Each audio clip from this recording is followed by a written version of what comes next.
charge transfer processes. The transfer of charge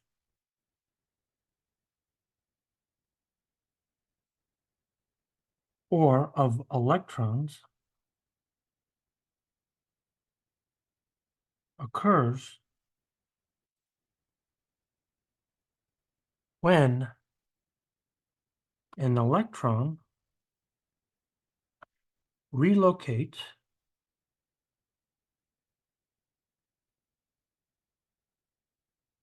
from one material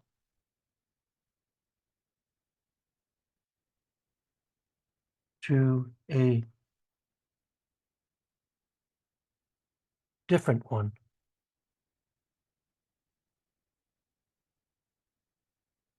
One material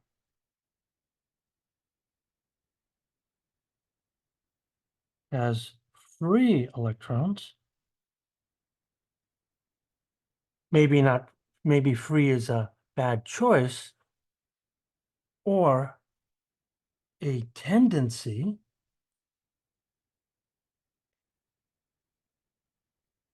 to lose electrons.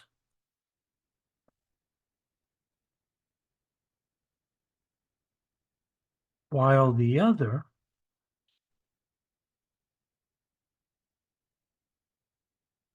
one has an affinity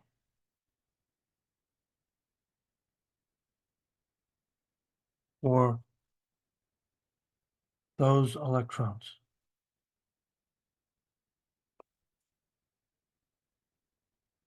Only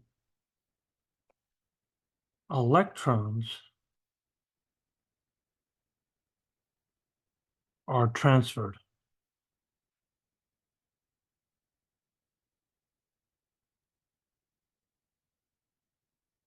During electrical interactions between insulators and conductors. And you're going to see that there are 4 types of processes.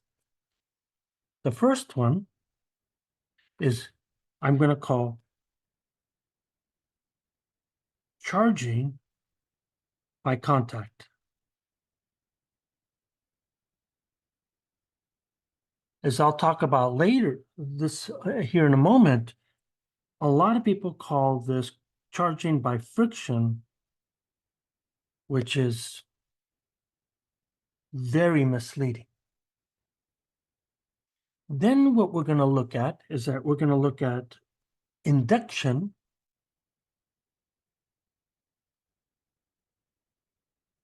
for conductors. And then the third process here is that we'll look at polarization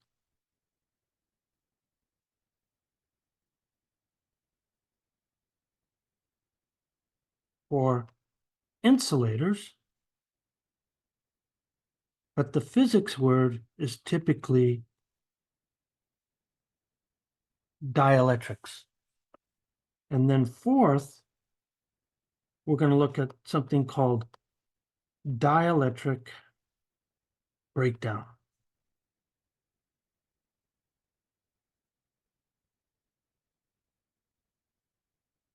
The most challenging of these processes is without a doubt charging by contact.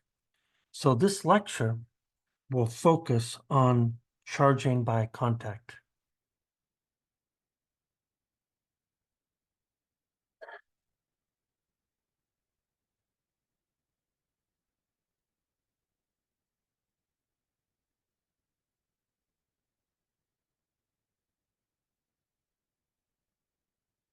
It's common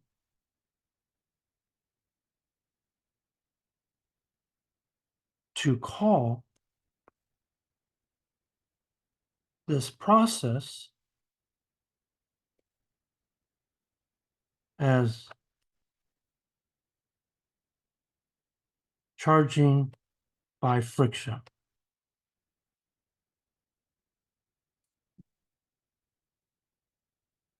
which is misleading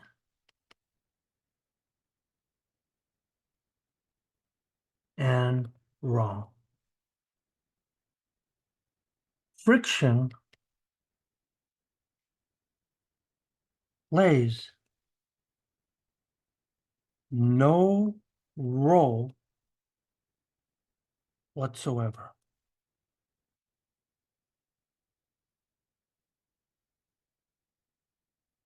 In this course, we're going to call it charging by contact. So in this course,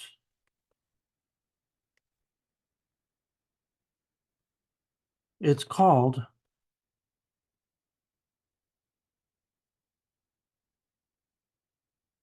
charging by contact,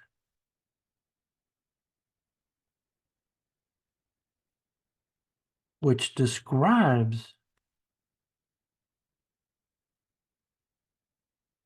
the electrical interaction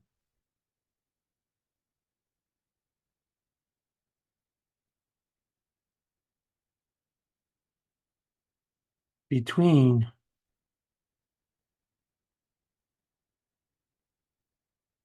insulator to insulator or insulator and conductor, not conductor to conductor.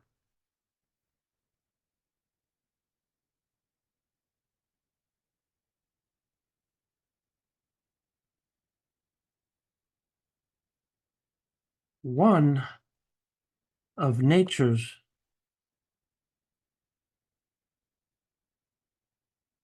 most important pillars is that objects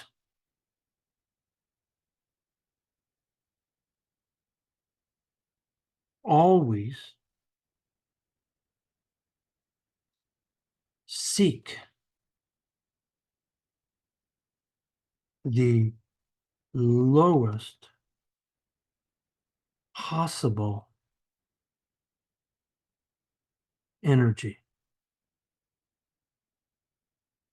state.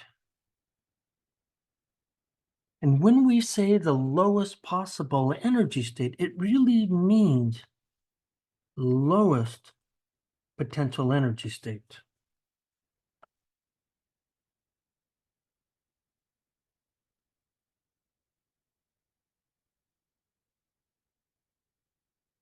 As we get into charging by friction, one of the things that you're going to find here is that it's challenging. And what we're doing here is that we're going to model all of this using quantum mechanical pictures to get a sense of how things occur. So here we go.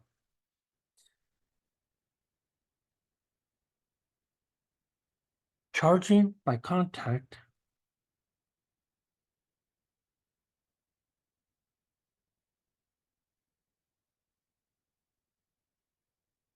between insulator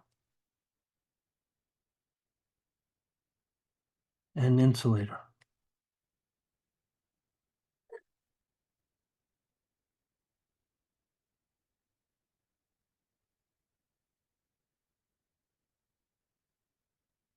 So for charging by contact,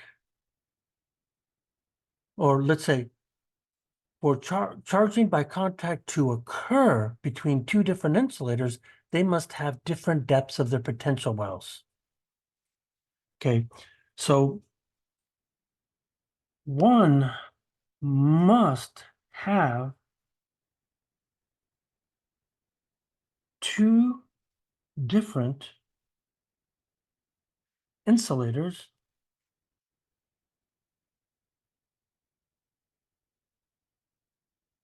with different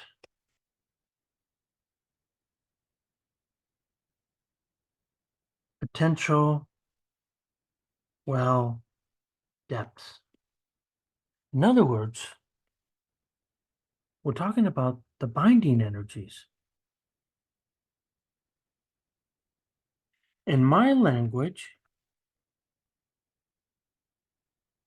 that is Carlos's language, I call these strong or weak dielectrics or insulators. So if I have a strong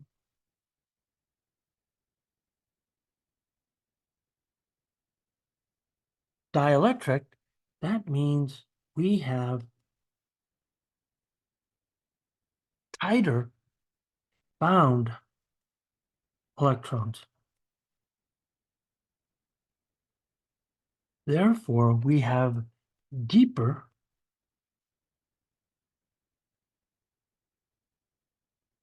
wells,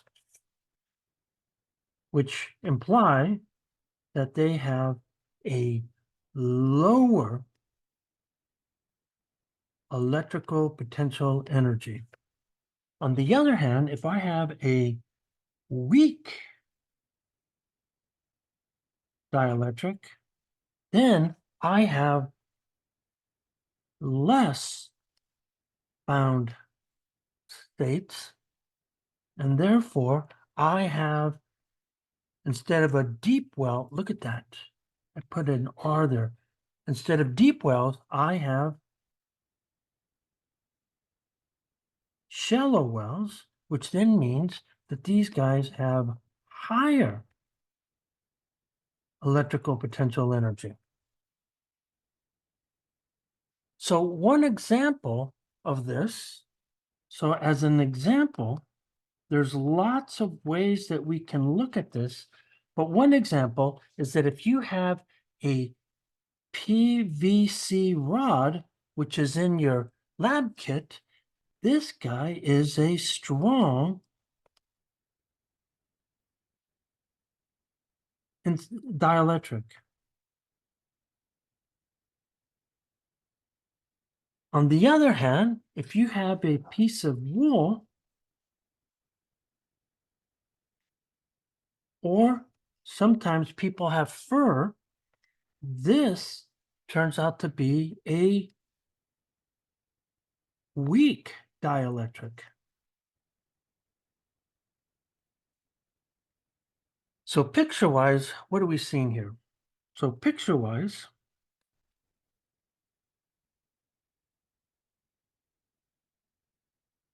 we have something like this. So I need to set, so if this is my weak insulator,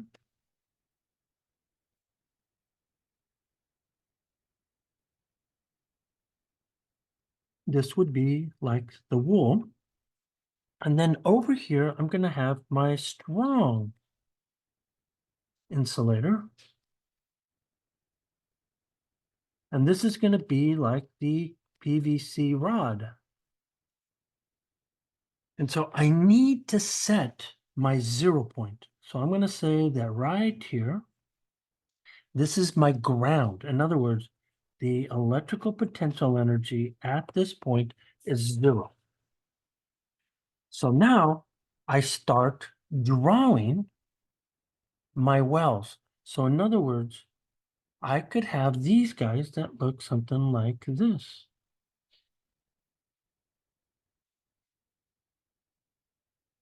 And for the sake of argument, we're only going to assume wells that look something like this. So what you're seeing is that in here, I have my electrons. And so I'm going to say that these are my electrons.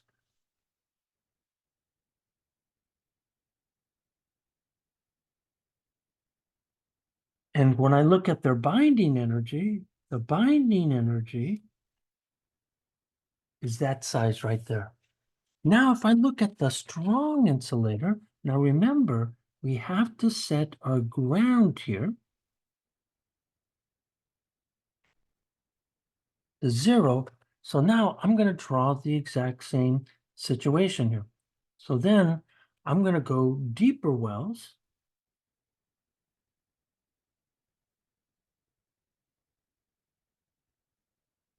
And we're going to just assume that there's an infinite number of these wells, but we're only going to draw this much. So then if I look at here,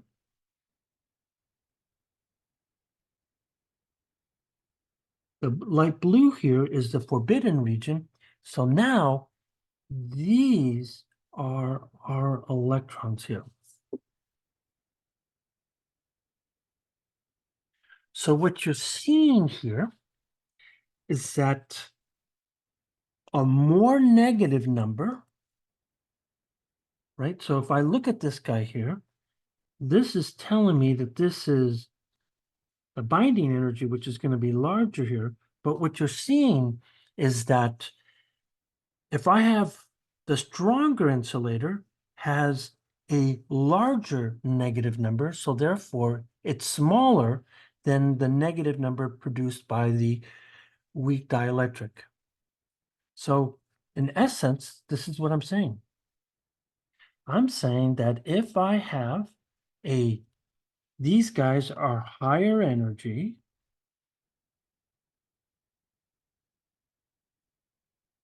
and because they're higher energy, they're closer to the top. In other words, they're less negative. And because they're less negative and higher to the top, then they are more likely to transfer.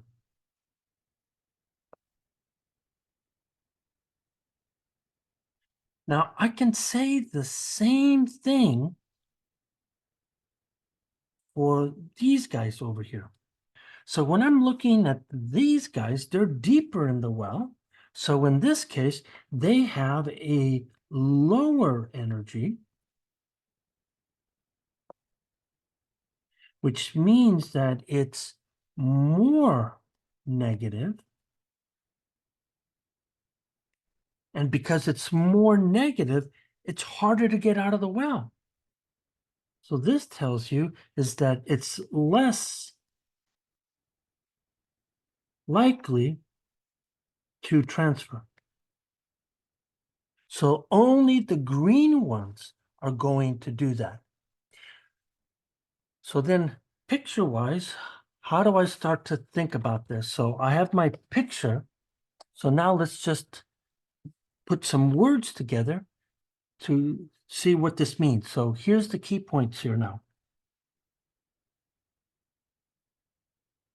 Charging by contact is the electrical work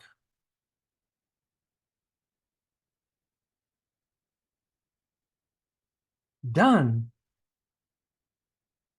to excite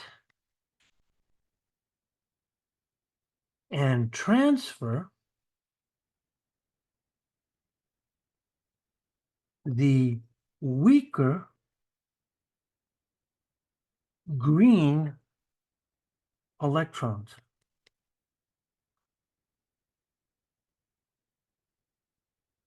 to the stronger insulator.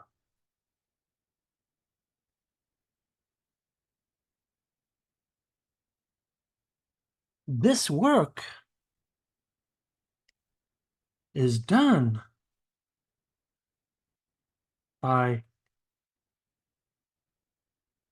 scraping both insulators together.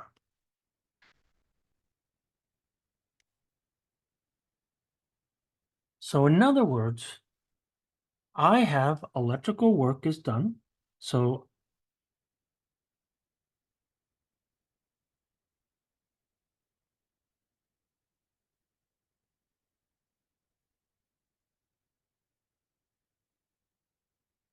and as it's done here,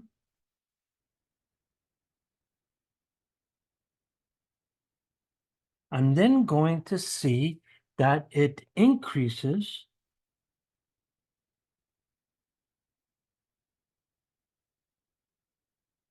energy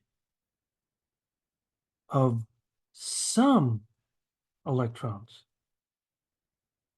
In this case, it increases the energy of the weak electrons.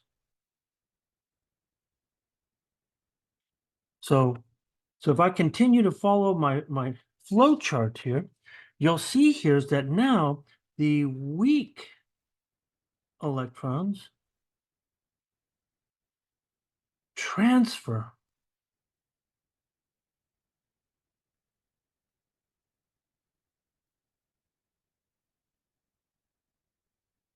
to the strong insulator. And this is where it's tricky here. So in summary, we're seeing that the higher energy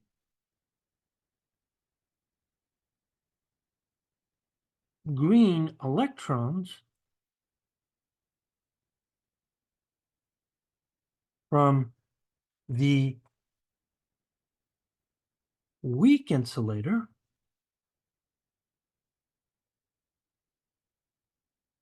are transferred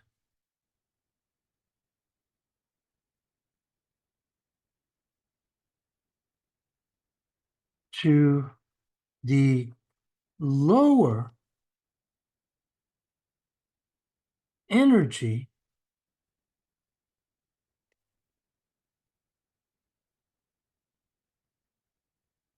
strong insulator.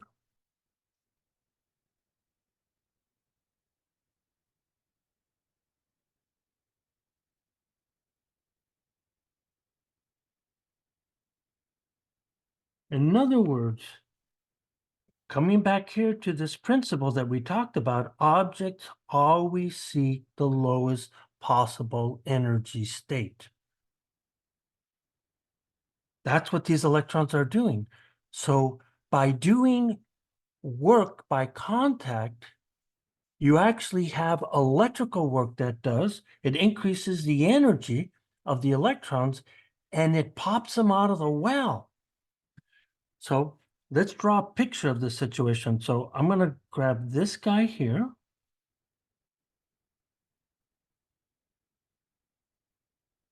And I'm going to paste this guy right here. Then I'm going to come over here and I'm going to grab this guy. And I'll modify this a little bit. And here's what we're seeing.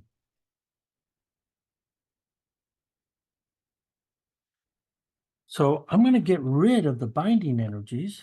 We already know that we've already set the ground level here. So what I'm looking at this guy, and what am I seeing?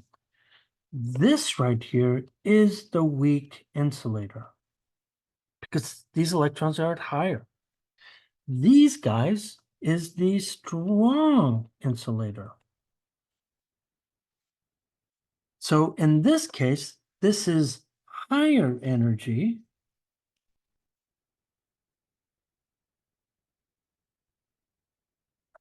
This is lower energy.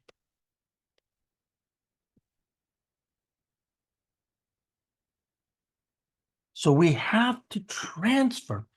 So what I'm doing here is that I'm going to get rid of one of these electrons. So that means I have a hole here. And that electron gets transferred to the strong insulator. In other words, you're seeing a transfer of charge.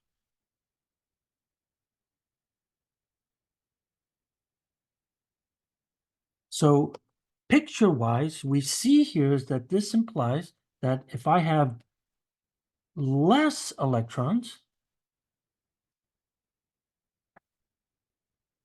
that implies that this becomes positively charged. On the other hand, if I have more electrons, let me move this down a little bit. So if I have more,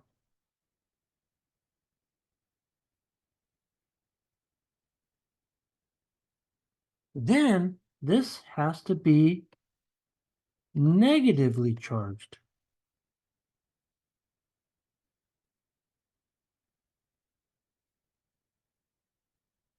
So let's look at an example and go from here. So here's our physical example that we want to go through.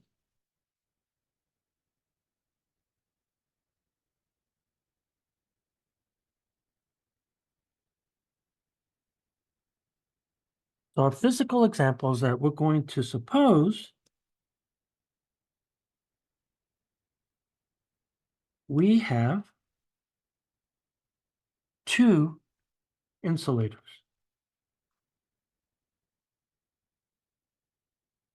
I'm going to have a piece of wool.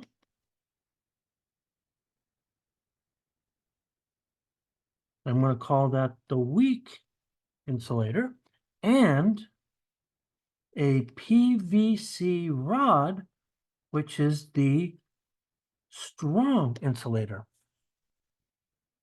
So assume both of these insulators start off neutral. So this is super important in electrostatics. And that implies that we have equal amounts of positive protons and negative electrons.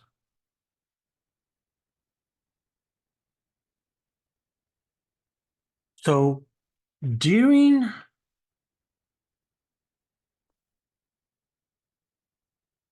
the electrical interaction,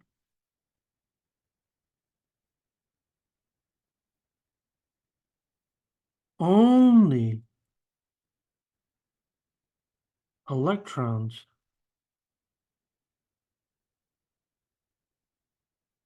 can transfer.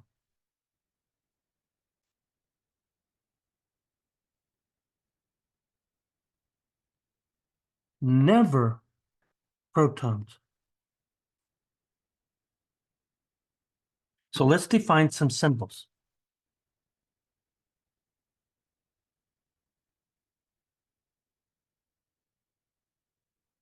So I'm going to say that here, I'm going to draw a blue, and that blue is going to represent nuclei.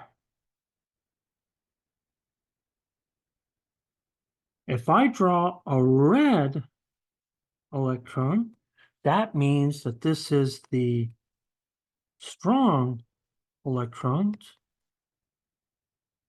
And then finally, if I draw a green, this here will then be the weak electrons. And it is the weak electrons that will transfer. So here we go. Picture-wise, we have the following thing. I have a piece of wool.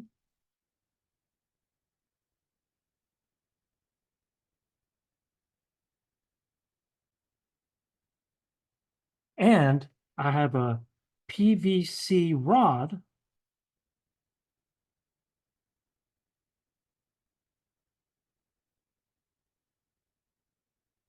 So now here's what I'm seeing. I'm seeing that my rod is like this. My wool is in yellow. So I have to assume a certain number of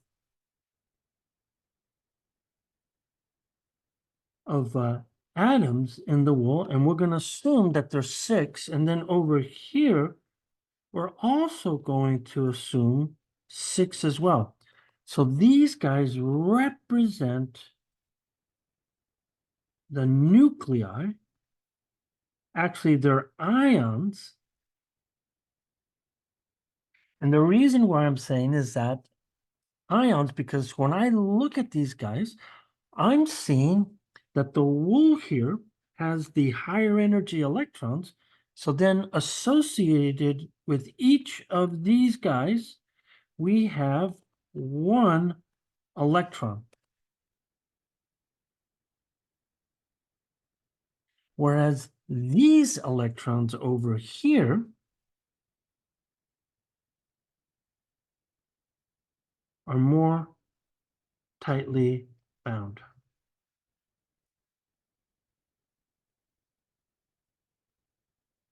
So now, here we go. So now what we're doing is that we're going to do work.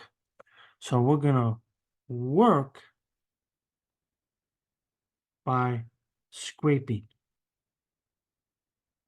And when I do that, I could then come in here and I'm going to copy and modify these. I have this situation. I'm going to lose my electrons. So in this case, let's see if I can erase some of these. So I'm going to say that this is gone, this is gone, this is gone, this is gone. But those electrons are still around. They're just now attached over here. So I got 1, 2, 3, 4. So if I lost 4 electrons, that means I have to have less electrons here. So now I have less electrons. Why do I have less electrons? Well, when I start counting the numbers, I have 6 protons or 6 positive charges, but I've lost 4 electrons, which then gives me a positive 2 charge. In this situation, I now have more electrons. And if I have more electrons, that means now that I started with 6 positive charges, I still have 6 red electrons, but now I've gained 4. Am I counting these right here? Let's see, if I lost 4, I should have 2. I have 6 and 6. This should then give me a charge of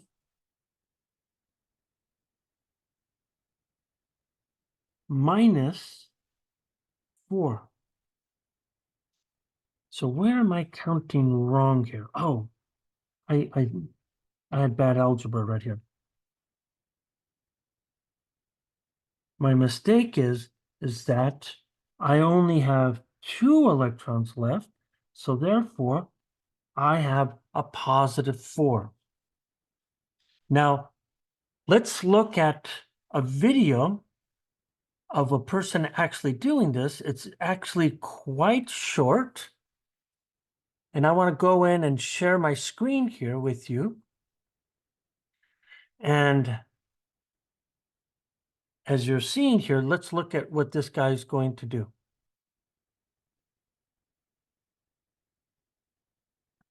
To demonstrate, this is an ebonite rod, and this is a piece of fur. And if I rub the rod with the fur, then I can rub electrons from the fur and put them onto the rod. Okay, so that's what I mean by charging by scraping. So what you're seeing here is that in this situation, we looked at this video, and in this video, what we found here is that we had charging by contact between two insulators. Now, another thing that I want to do here is that I want to come in and I want to show you an applet. Okay, so when I look at this applet here, I'm going to go share my screen here in a moment, but let me set you up. We're going to be looking at an applet by FET. So this is a FET applet. And this here is on electrostatics. Okay. And what you're going to see here is that we have a balloon, which is a strong insulator, and then we have a wool sweater, which is a weak insulator. So let's go look at that right now. Oops, let me set this up.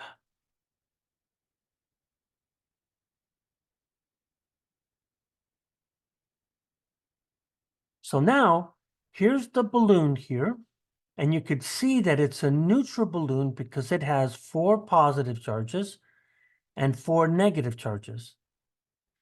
So now if I take the balloon and I now rub it onto this guy right here, you're seeing that the balloon has acquired excess number of electrons. So there's more electrons than positive charges, so therefore it's negatively charged.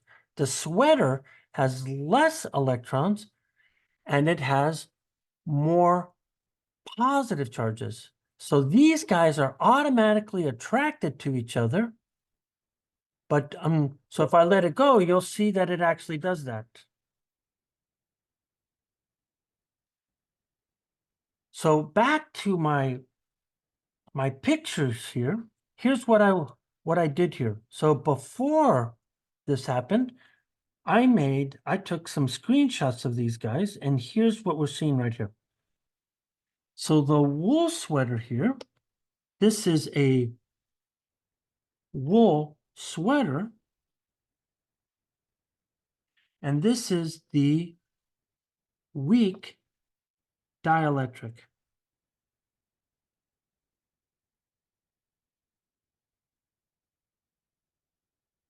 On the other hand, I have a rubber balloon, and this guy is the strong dielectric. So now what's going to happen is that I'm going to do rubbing, right? So I'm going to go through that process of charging by contact. And when I do this, you're seeing that I have this scenario right here. So here I have less electrons. Oops.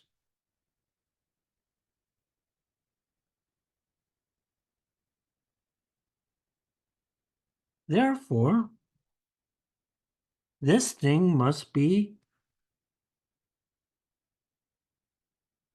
positively charged. In this situation, I have more electrons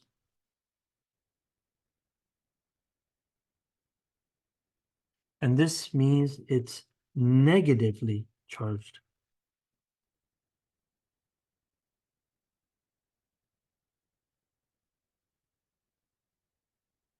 And this happens because the electrons are looking for the lowest possible energy state.